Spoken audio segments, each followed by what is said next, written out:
Okay, Jordan, your pick. Do you want more difficult route or the easy route today? Man, I'm dragging a gimbal around. Think about it.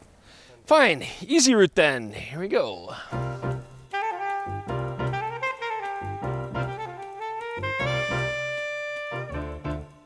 Welcome back, DPReview TV viewers. Chris Nichols here, and today we are looking at the Fujifilm Nano GI XF 8-16 2.8. Now, this is one of those top-of-the-line, professional, heavy, expensive, beautifully built lenses that you just can't help but be impressed by when you first pick it up. But it is expensive, it is big, and I really want to find out, does this lens have a place in today's market? Is it really trying to compete with full frame? Do we need a lens like this? Is that expense worth it? Well, we're going to take a beautiful hike up here in Alberta today, up in the mountains. We are going to find out. So, you know, people see me on the trail and they see the tripod and the camera. They assume I'm going to use this for landscapes, but I'm actually using this to counterbalance the weight of this lens, because at 806 grams, it's pretty much doubling the weight of my X-T3. I mean, this is a heavy lens on a mirrorless camera. Oh, yo. I mean, definitely having the 2.8 aperture on here helps when, as long as you have a fairly close foreground subject, you can get pretty good separation from the background and quite shallow depth of field. Okay, so we've talked about how heavy this lens is. It absolutely is, but that does come with excellent build quality. My only concern is it might be hard to balance this on smaller, lighter bodies. This would be very well suited on cameras like the XH1, for example. You've got that larger grip and feel. But it is weather sealed. It does feel very solidly built. Of course, you got a nice aperture ring and focal range ring. The manual focus, though, does seem very sloppy, very, very smooth. And I wish there was a manual focus clutch on a lens of this kind of caliber and price point. Now, to round it off, we do have a fixed filter hood that is very typical of lenses in this focal range. You know, the only problem is no filters, but we're going to talk about that in just a bit. All right, Jordan, help me down.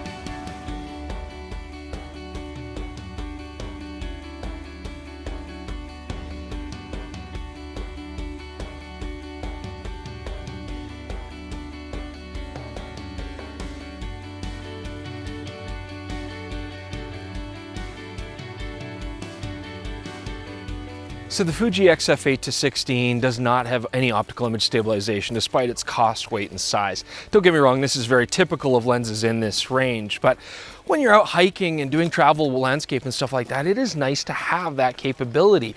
Otherwise, I have to bring a tripod or pair this with the XH1, which is the only body in the lineup so far that does have IBIS built in to help you out with that.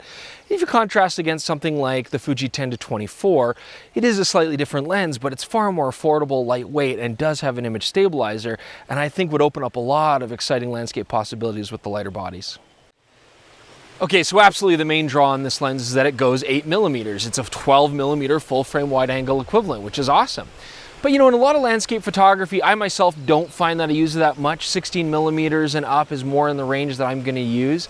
And so I'm coming across here, I see a waterfall, I need to do a long exposure, absolutely.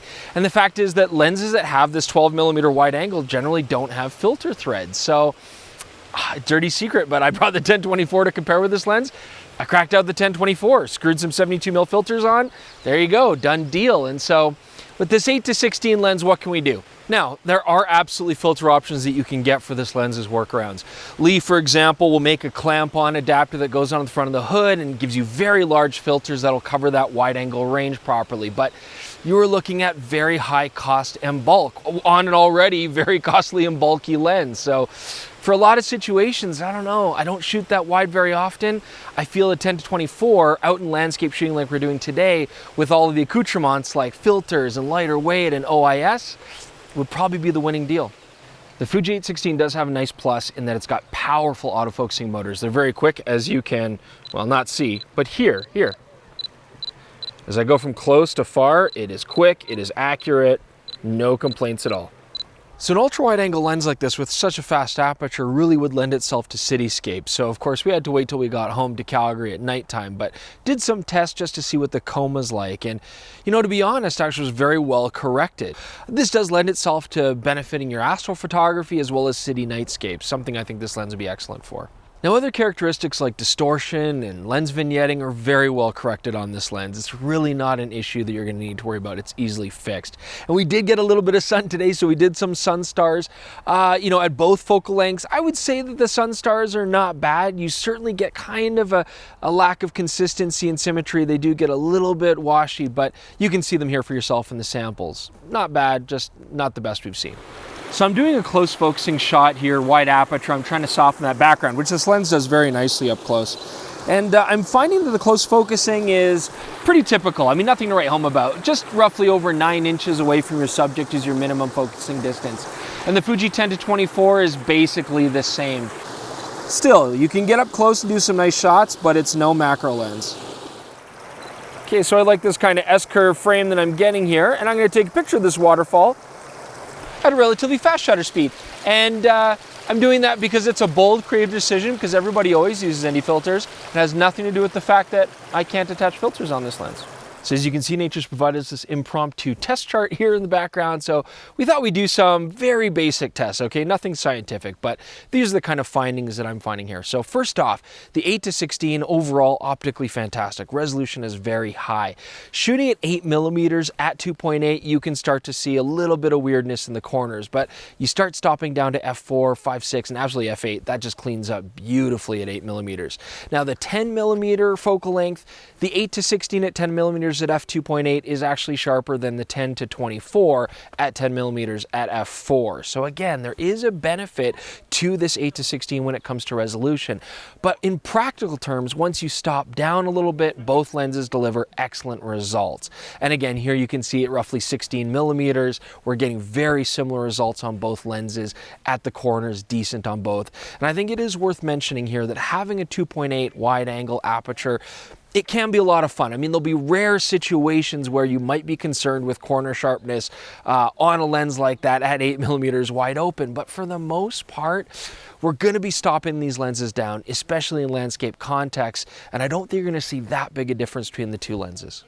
I think it's important to point out just an interesting comparison here, okay? This is over here the Sony G12-24 full frame FE lens. It's an f4. Over here I've got the Fuji XF 8-16 f2.8. Now if you think about it, these lenses are giving us the exact same depth of field control, basically the same look out of these two lenses. And the Sony is optically fantastic lens. They look almost exactly the same size. The Fuji is definitely heavier though, and I think it's important to note that the Sony is $300 US cheaper than the Fuji lens.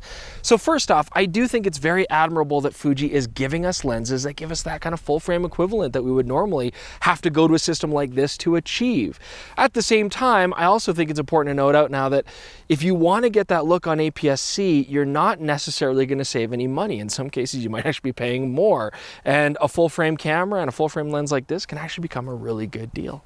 So the Fuji XF 8-16, optically beautiful lens. It's well built, but you are paying a hefty price tag for it. Still, if you're in the Fuji system, this is unlocking this ultra wide angle range, which can be a lot of fun to use. And it gives you one more reason to not have to look at a full frame mirrorless system to get this kind of range.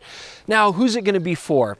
Landscape photographers who really like that ultra-wide look might like this, but keep in mind the lack of filters, the fact that a lot of landscape isn't really shot wide open means that I think for most people, I'd rather look at the Fuji 10-24. The image stabilizer, the lower cost, the still good optical performance, and the fact that it does have filters I think is a big bonus.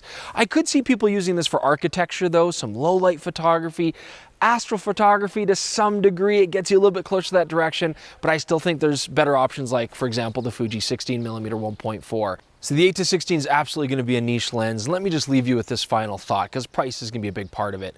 The 8-16 is $1,900 US. The 10-24 is $900 US, and the Sony that we looked at, the 12-24 full frame, it's $1,600 US. If you feel that that price point is going to be great for what you want to do, this is the lens for you. I hope you guys enjoyed that. Don't forget, check out our Instagram and Twitter feeds, comment below. Please subscribe to the channel, and thank you so much for joining us on the review of the Fuji XF 8-16.